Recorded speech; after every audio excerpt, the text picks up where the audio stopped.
Deep beneath the sunlit hills of Crete, hidden in the heart of the ancient palace of Knossos, lay a maze so vast and twisting that no man who entered could ever find his way out.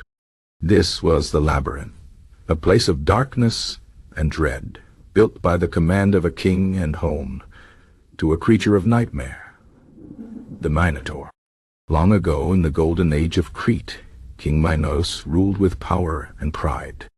His kingdom was rich, his navy strong, and his palace a wonder of the world. But beneath its grand halls, secrets festered. The story begins not with stone and mortar, but with a broken promise and the wrath of the gods. Minos prayed to Poseidon, god of the sea, to send him a sign, a sacred bull from the waves, to prove the gods favored his rule. Poseidon answered, and from the depths rose a magnificent white bull, strong and shining like foam on the sea. The king was meant to sacrifice the bull in honor of the god, but when he saw its beauty, his greed overcame him. He kept the bull for himself and sacrificed another in its place. Poseidon's anger was swift.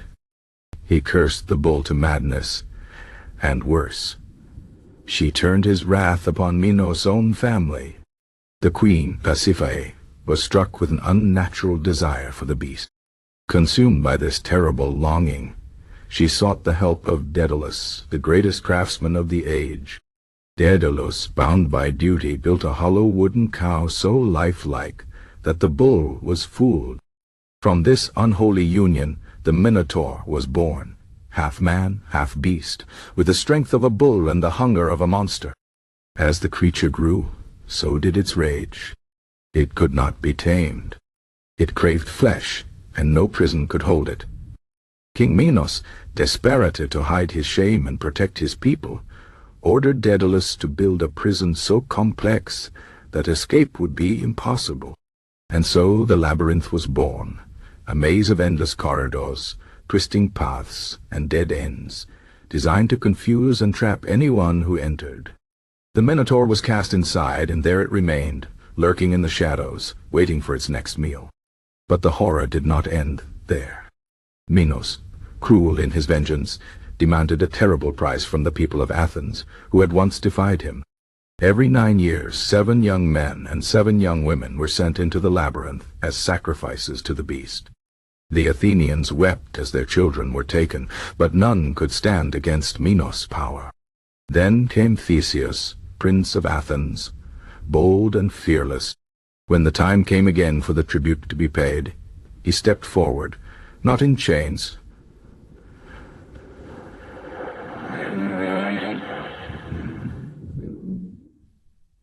what on order, Lucius, Aegeus, as a volunteer. He swore to his father, King Aegeus, that he would slay the Minotaur and free Athens from its curse.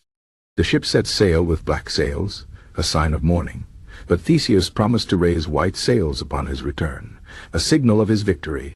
In Crete, the sacrifices were paraded before the people.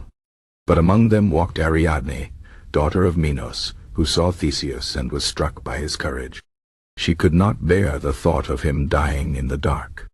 That night, in secret, she went to Daedalus and begged for a way to navigate the labyrinth. Daedalus, pitying her, gave her a simple spool of thread.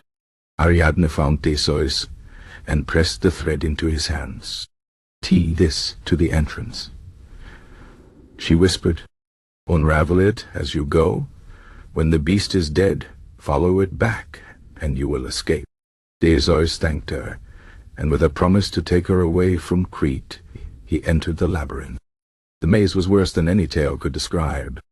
The air was thick with the stench of blood and rot. The walls seemed to shift, the very ground playing tricks on his mind. But the thread held true. Deeper and deeper he went, until at last, in a chamber slick with bones, he found the Minotaur.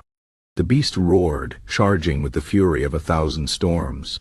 Theseus fought with all his strength, dodging its horns, striking with his sword.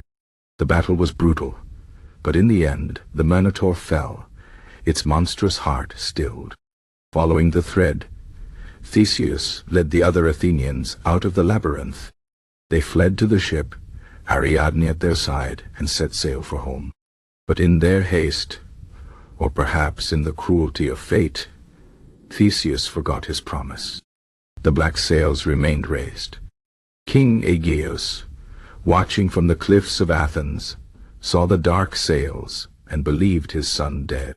Overcome with grief, he threw himself into the sea. A sea that would forever bear his name. The Aegean. Theseus returned to Athens a hero, but the cost was heavy. Ariadne was left behind on an island, abandoned by the man she saved. Daedalus, punished for his help, was imprisoned with his son Icarus, leading to another tragic tale of wings and wax. The labyrinth, now empty of its monster, was left to crumble. Yet its legend endured. Some say the maze was not just stone, but a living thing, a prison for more than beasts, a place where men faced their darkest fears. Even now, beneath the ruins of Knossos, whispers remain. The wind carries echoes of the Minotaur's roar, and those who walk the ancient halls swear they hear the scrape of horns against stone.